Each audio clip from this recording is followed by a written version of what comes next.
Today we are going to take up a lesson on steps of planning of health education program. So now, introduction.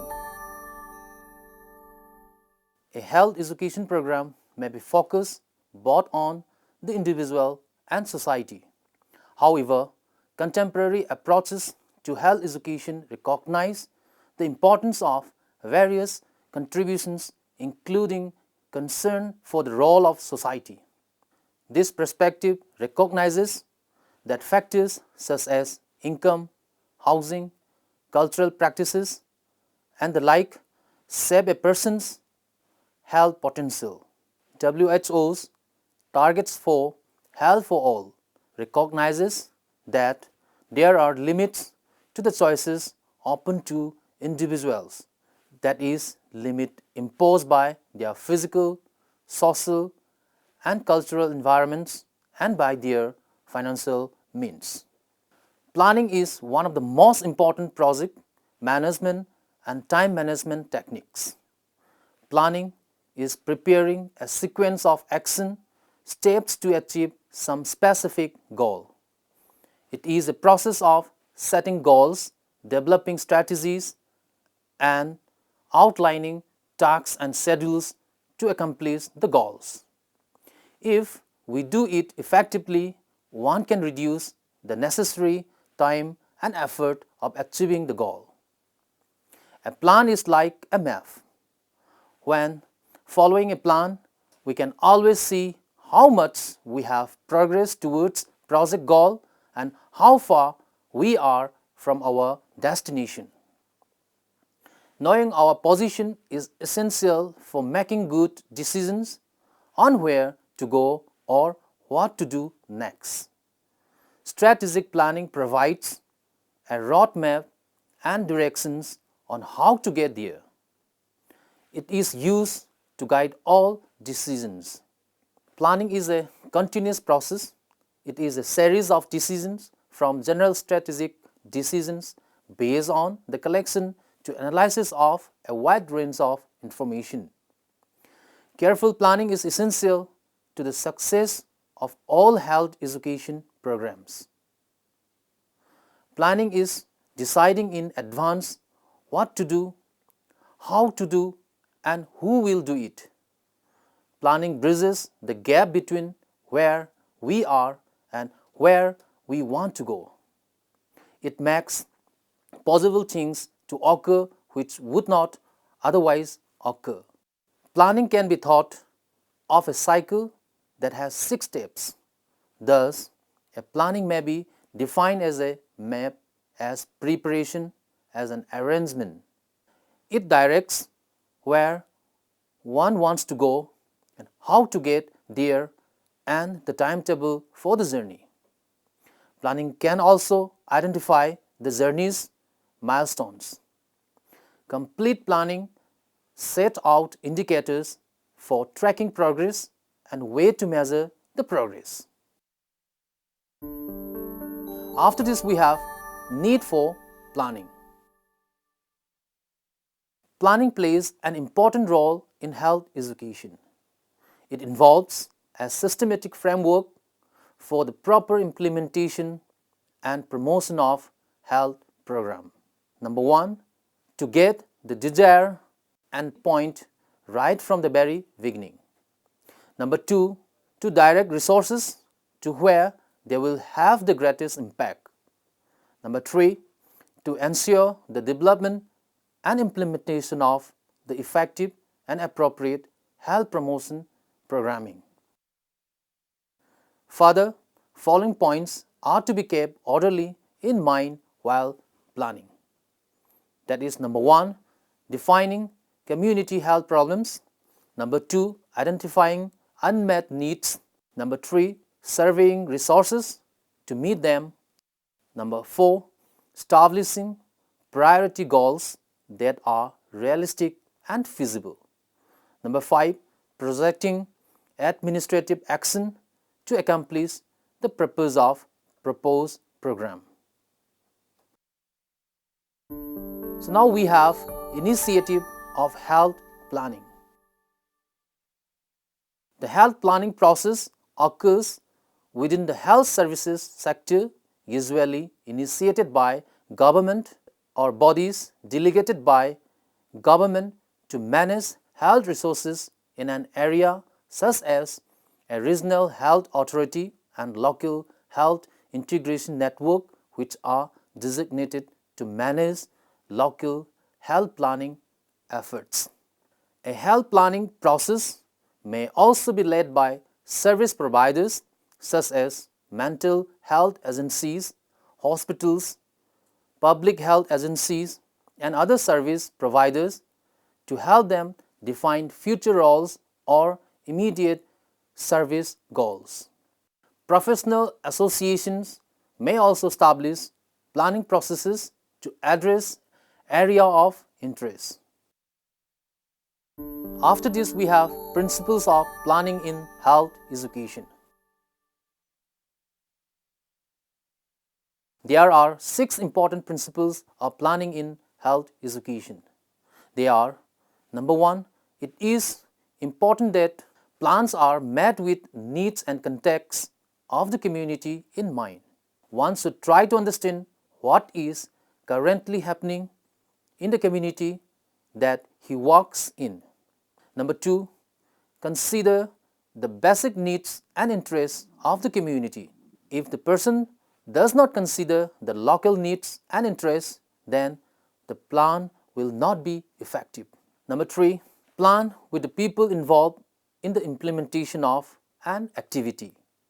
If the plan includes people, they will more likely participate and the plan will more likely succeed.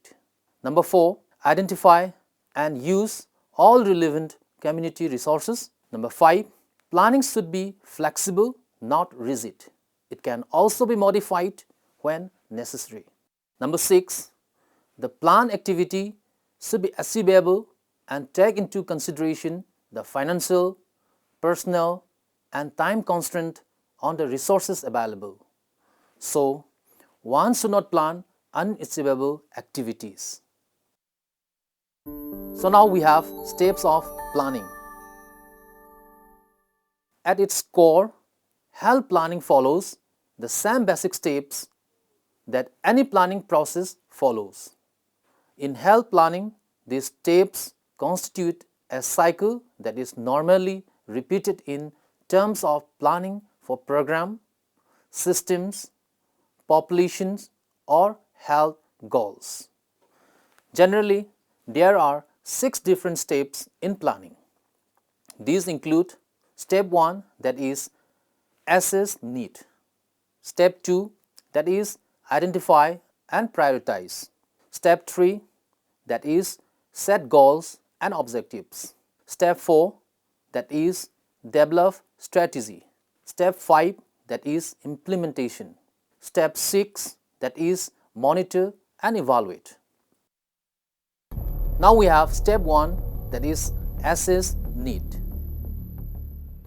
In this, we have number 1, identify existing and needed resources to conduct assessments. Number 2, identify educators to participate in the assessment process. Number 3, apply theories and model to develop assessment strategies.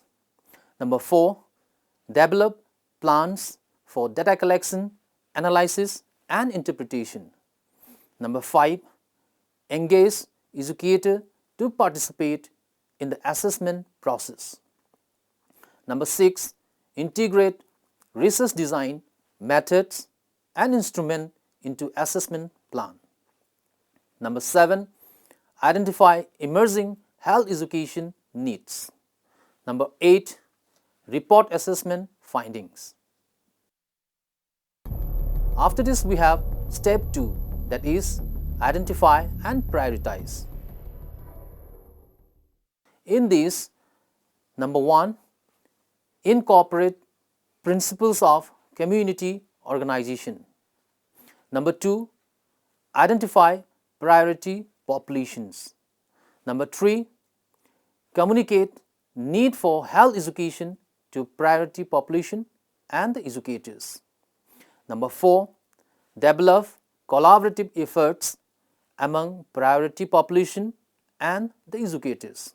Number 5, elicit input from priority populations.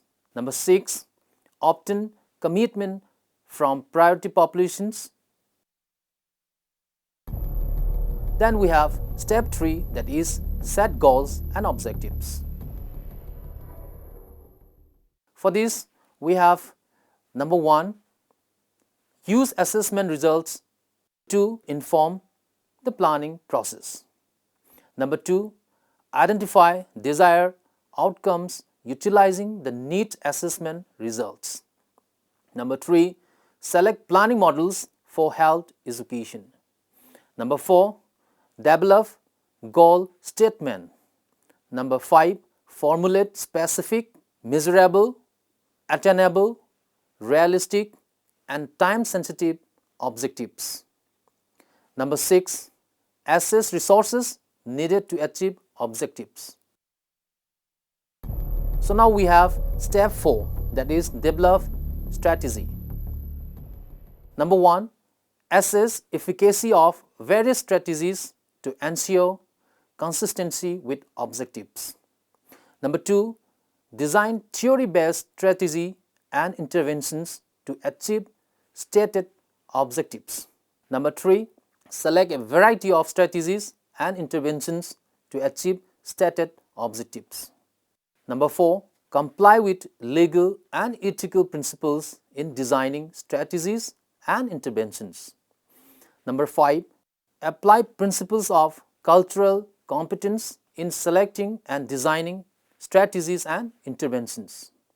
Number 6, pilot test strategies and interventions. After this, step 5, that is implementation. In this also we have number 1, assess readiness for implementation. Number 2, collect baseline data. Number 3, use strategies to ensure cultural competence in implementing health education plans. Number 4, use a variety of strategies to deliver a plan of action. Number 5, promote plan of action. Number 6, apply theories and models of implementation. Number 7, launch plan of action. Number 8, monitor implementation of health education. Number 9, monitor progress in accordance with timeline. Number 10, assess progress in achieving objectives. Number 11, modify plan of action as needed. Number 12, monitor use of resources. Number 13, monitor compliance with legal and ethical principles. Number 14, train individual involved in implementation of health education. Number 15, select training participant needed for implementation. Number 16, identify training needs. Number 17, develop training objectives. Number 18, create training using best practices. Number 19, demonstrate a wide range of training strategies. Number 20, deliver training. Number 21, evaluate training. And number 22, use evaluation findings to plan future training. After this, we have step 6, that is monitor and evaluate. For this, number 1, create purpose statement. Number 2, develop evaluation and research questions. Number 3, assess feasibility of conducting evaluation and research. Number 4, critique evaluation and research methods and finding found in the related literature. Number 5, synthesize information found in the literature. Number 6, assess the merit and limitation of qualitative and quantitative data collection for evaluation and research. Number 7, identify existing data collection instruments. Number 8, critiques existing data collection instruments for evaluation and research. Number 9, create a logic model to guide the evaluation process. Number 10, develop data analysis plan for evaluation and research. Number 11, apply ethical standards in developing the evaluation and research plan. So now we have strategic planning process components. Within any strategic planning exercise, the following activities will occur. Number 1, a visioning exercise. Number 2, creating mission and goals. Number 3, establishing objectives. Number 4, establishing strategic direction. Number 5, developing a framework to establish and monitor success. That is a balanced scorecard approach, for instance. Number 6, creating an implementation plan and timetable. After this, we have types of planning, health education. Health planning includes several specific types of planning. They are: number 1, health system planning. Number 2, health goals planning. Number 3, health services planning. Number 4, population health planning. So now we have health system planning. The system itself is usually planned at the provincial government level and by provincial agents such as regional health boards. A well-organized and functioning system of health services is like the connectivity of the human body system. There are two essential phases of health system planning. They are: number A, the design and system development phase. Number B, implementation of the system management and operation components. After this, we have health goals planning. These had varying levels of success but were important in engaging municipal, government and providers groups as well as citizens in discussion of the broader determinants of health. These goals can be considered part of any local health system planning exercise and will offer a macro framework for health goals and how to establish and report on them. After this, we have health services planning. Health services planning relate to a specific type of service or sector. For example, mental health service delivery. This type of planning can be undertaken by government or developed to providers. The mental health implementation task forces convened across Ontario in 2002 and 2003 are a good example of taking a specific sectorial approach to service planning. It represented a combined planning effort on the part of government, providers and client advocacy groups. After this, we have population health planning. The population health concept is commonly used as tool for public health and for other interested in health promotion activities.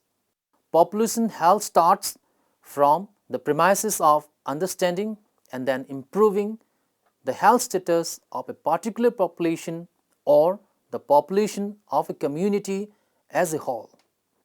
Strategic planning for population health usually focuses on macro issue identification and related strategy development. Now, conclusion. Planning in health education comprises a range of activities that share the goal of improving health outcomes or improving the efficiency of health services provision or both. A solid and well-designed health planning process will be resilient enough to accommodate the society and to use them as lever to go forward and solutions for improved healthcare provision and health outcomes in the population of a particular society.